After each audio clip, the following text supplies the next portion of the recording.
qui ouvre le score à 3 minutes de la fin de ce match.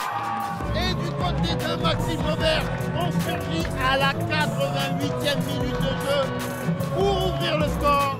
Vous venez d'entendre l'extrait du but gagnant qui a propulsé les Carabins en finale provinciale du RSEQ dimanche dernier au Sepsum. La réussite de Maxime Nobert qui a dévié du pied gauche le centre d'Érika Bastien dans la lucarne pour donner une victoire de 1-0 aux Carabins face aux Rouge-et-Or de l'Université Laval. Et ça tombe bien, nous avons aujourd'hui en studio l'auteur de ce but gagnant, Maxime Nobert. Maxime, bonjour. Bonjour. On te reçoit en studio, bon, évidemment, pour parler de ce but-là, mais pour plein d'autres choses. C'est une autre finale provinciale pour les Carabins. Ouais. Leur 9e, pardon, que dis-je? Leur 13e de suite. 13e finale provinciale de suite. C'est énorme. C'est énorme.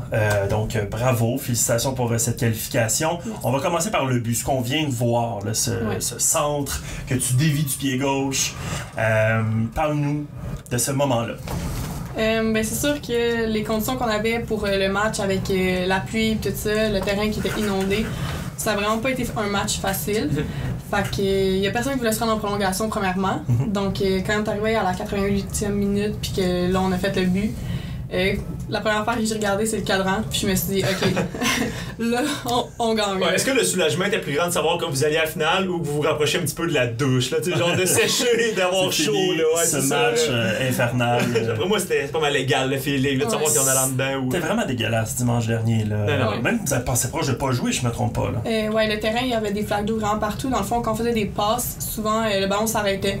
Fait que c'est ça qui rendait les choses vraiment plus difficiles. Donc il y a quelque chose avec les demi-finales. T'étais pas là l'année dernière parce que c'est ta saison recrue. Mais l'an dernier, en demi-finale, c'était contre McGill, si je ne m'abuse. Il y avait de la neige collante au sol. C'était épouvantable. On va dire que ça fait 2 ans de suite que vraiment... Et en finale, c'est d'automne. Soccer d'automne, on n'y échappe pas. On roule les dés. La météo, à ce temps-ci de l'année, est plus souvent négative que positive. Mais donc, dimanche dernier, effectivement, ça n'a pas été évident. Puis j'imagine que pour vous, ça a modifié un peu votre style de soccer. Ouais, en fait, c'est sûr, comme je disais, le ballon, en fait, roulait pas. Donc, on a été plus chanceux, je pense, que Laval, parce qu'eux, en première demi, il y avait vraiment des grosses flaques d'eau. Donc, quand ils arrivaient proche du but, le ballon pognait dedans, puis ça avançait pas du Carrément. tout. Donc, c'est ça. Puis nous, il y a pu y avoir comme quelqu'un qui est venu enlever ça.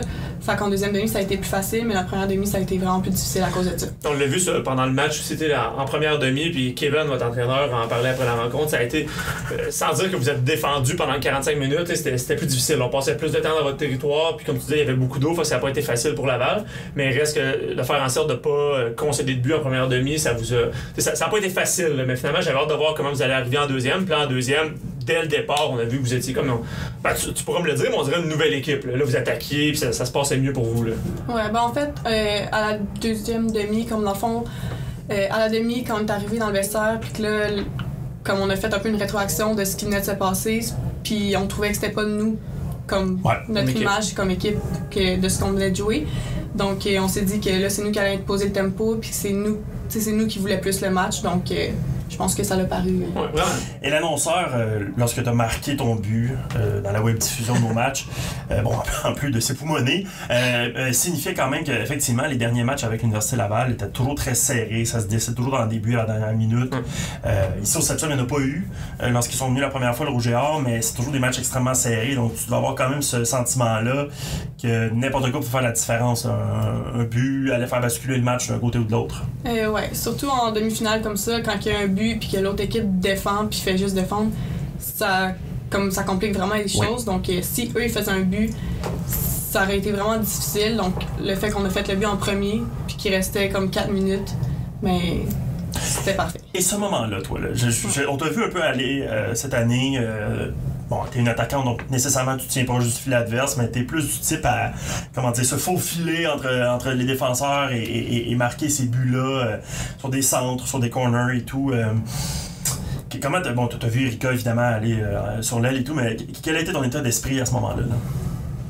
Sur le but, je pense que je voulais tellement marquer que je m'en rappelle pas tant que ça. Dommage. Ouais, c'est un beau moment. Mais j'étais vraiment contente. Là. Je me suis revirée vers Erika, puis j'étais comme, wow, genre ça vient de se passer. Puis c'est elle qui est gardien de but normalement, qui fait la passe. J'étais vraiment contente aussi que ça soit elle. Oui, parce qu'en plus, c'est ça, c'est comme une gardienne de but qui te fait la passe. Toi, t'es une joueuse recrue. Et si je me trompe pas, les deux, vous étiez embarqués, ça faisait comme pas si longtemps sur le jeu. Ça se peut-tu, quand même quelques minutes, là. Ouais. Mais les deux, bon, il y a eu beaucoup de changements pendant le match, là, mais reste que, bon, Kevin a bien géré le banc, mais ça faisait pas si longtemps que les deux, vous étiez là. Il y a eu beaucoup de changements. Puis là, combinaison parfaite, on dirait, à la 88e minute, d'une gardienne, d'une recrue qui ont pas joué l'entièreté du match. Puis finalement, c'est vous deux qui marquez le but gagnant. Oui, ça s'était fait. En fait, Erika, je pense qu'elle était sortie à la comme moitié de la première demi. Puis moi, à la demi, j'étais sortie. Puis quand ils m'ont rembarqué, les coachs m'ont regardé. Puis ils étaient comme. On a besoin de but.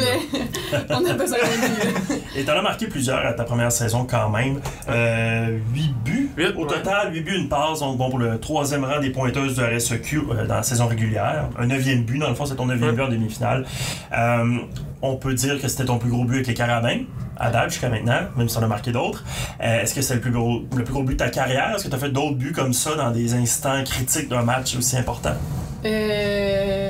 Je pense pas. Je pense que c'était mon plus. C'est lui. On va le dire. C'était le plus gros but de ta vie. Il y en a sûrement d'autres, assurément. Et votre aventure n'est pas terminée. Parce qu'on l'a dit, 13e finale RSEQ de suite. Ça se passe vendredi. C'est sur le terrain de l'UQAM, parce que c'est les citadins qui ont terminé au premier rang du classement général au terme de la saison régulière. Donc, vous allez au terrain synthétique à côté du Stade Saputo. C'est pas le Stade Saputo, mais c'est juste à côté. Ça va être quoi la stratégie? Pas nécessairement étalé sur la stratégie, mais votre état d'âme, votre état d'esprit à 2 jours de la finale. On est vraiment confiante, en fait. On a des bonnes pratiques, tout ça. Puis je pense qu'on a tout comme un état d'esprit qui est positif. On veut tous se rendre à Victoria, dans le fond, championnat canadien. Autant comme les recrues que ceux qui l'ont déjà vécu. Fait que pour ça, je pense que c'est vraiment positif. Puis en plus, on n'a pas gagné la dernière fois contre l'UQAM chez eux. Donc, je pense qu'il y a ça aussi qui nous motive derrière tout ça. C'est un très bon point que tu touches, celui du championnat canadien Victoria. Ce qui est très important, c'est que cette année, il y a un seul billet pour une équipe du Québec. Donc, il faut absolument remporter le championnat provincial. D'où l'importance, en plus de ton but dimanche dernier, c'est que ça garde en vie vos espoirs d'aller au championnat canadien, en plus d'espérer gagner la bannière provinciale. Là, il faut encore l'emporter vendredi. Ça rend un peu les choses un peu plus compliquées là, d'avoir une seule équipe au Québec. Ouais, c'est sûr que là, c'est vraiment plus compliqué. Moi, j'ai joué avec Garneau, puis au cégep, c'est vraiment comme tout le temps les 2 équipes qui vont. Donc, je suis habituée que quand on gagne la demi-finale, on va au championnat. Un petit stress qui s'enlève. Là. Ouais, c'est ça. Là, c'est comme le stress, il reste là, puis il grossit, mais en même temps, je pense que c'est un bon stress. Puis je pense que justement, on a nos chances. C'est une bonne équipe qu'on a devant nous, mais je pense que nous aussi, on est une bonne équipe. Puis comme on est vraiment unis, je pense qu'il y a ça qui va nous aider. Puis certainement, il y a des joueuses un peu plus anciennes dans l'équipe, dans ce vestiaire-là, qui ont remporté le championnat national il y a 2 ans, qui peuvent assurément, j'imagine, vous raconter à vous, les plus jeunes de l'équipe, que tout ce qu'il faut, c'est obtenir son billet pour le championnat canadien, parce qu'après ça, tout est possible. Tu joues 4 matchs impeccables, 3 matchs impeccables, mais sur 4 jours. Tu joues 3 bons matchs, 3 victoires, puis t'es champion canadien. Exactement. Donc, c'est vraiment le cas d'atteindre un bon niveau au bon moment. C'est ça, c'est juste d'obtenir ton billet. Puis il y a 2 ans, c'était ça. On avait une bonne équipe, mais on s'attendait pas nécessairement à ce que... Exactement. Et là, pow, tout arrive au bon moment. Puis tu parles de ça aussi même, parce que là, il reste un gros match à jouer face à l'UQAM. On les a pas battus à la maison, mais quand même probablement une bonne dose de confiance que vous êtes allé chercher, parce que vous êtes la seule équipe, je me trompe pas, à les avoir battus cette saison. C'était ici. Là, ça va être à leur domicile, mais reste que vous savez que sur un terrain de soccer, vous êtes capable de les battre. Oui, mais c'est ça qu'on se dit aussi. Je pense que les 2 équipes ont autant notre chance, mais il y a aussi le fait que nous, on veut vraiment les battre. On sait qu'on les a déjà battus, donc qu'on peut le faire. Puis, je pense avec le match contre Laval qui a été plus difficile, je pense que ça va juste nous faire ressortir plus fort, puis qu'on va arriver sur le terrain, puis que là, à la première minute qu'on va commencer, on va s'imposer au lieu de subir. Est-ce que le style de l'équipe a changé? Parce qu'il y a beaucoup de nouvelles joueuses comme toi. Je sais que tu n'étais pas là l'année dernière, tu peux pas nécessairement comparer, mais tu peux voir ce qui est implanté cette année. Il y a beaucoup... Le ballon bouge beaucoup. Est-ce que le style a varié au fur et à mesure de la saison? Est-ce que vous avez changé un peu votre approche? Je pense qu'avec les camps qu'on a eus, tout ça, on savait un peu déjà comment que l'équipe jouait. Fait que ça a été plus comme nous à s'adapter à comment les filles qui étaient déjà là, puis comment nos coachs voulaient qu'on joue, à comme jouer de cette façon-là. Fait que je pense que depuis le début, quand même, on réussit à jouer de la façon dont ils jouaient déjà.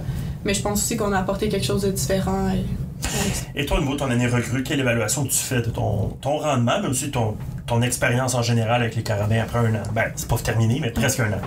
Mais c'est sûr que moi, j'avais vraiment entendu parler des Carabins positivement. Fait que j'avais hâte de vivre l'expérience. Puis je suis vraiment pas déçue. J'ai vraiment rien à dire de négatif. J'adore l'équipe, j'adore le staff qu'il y a aussi. C'est vraiment le fun. Puis dans le fond, je m'attendais pas non plus à jouer autant. Fait que je suis comme... Ben, cette année, je dirais, tu as mérité tout le temps de jeu. On a juste à regarder tes statistiques individuelles, mais même, Kevin, match après match, il me disait qu'il aimait beaucoup ton implication, l'agressivité que tu amenais sur le jeu.